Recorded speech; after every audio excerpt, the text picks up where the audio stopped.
KPU Polewali Mandar, calon wakil Bupati Polman, Pedangdut Siti Kadai, melakukan tes kesehatan di Rumah Sakit Wahidin Sudirohusodo Makassar.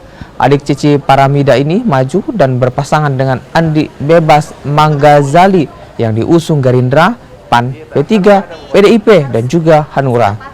KPU Polman menerima 4 pasangan calon bupati dan wakil bupati. Mereka masing-masing Dirga Adi Putra Singkaru dan Iskandar Muda Baharudin Lopa, Samsul Mahmud Andi Nur Sami Masdar, Andi Bebas Manggazali Siti Rahmawati, dan yang terakhir Muhammad Zibli Zahabuddin dengan Zainal Abidin.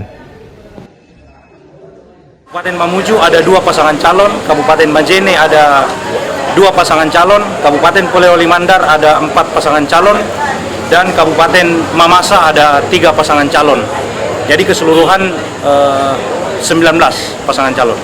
Untuk dari sisi KPU kami hanya memastikan bahwa semua pasangan calon yang kita berikan surat pengantar untuk melakukan pemeriksaan kesehatan itu melakukan pemeriksaan hanya di Rumah Sakit Wahidin Sudirohusodo Makassar, dan selebihnya kita percayakan kepada pihak rumah sakit untuk menempuh semua prosedur yang sudah ditentukan.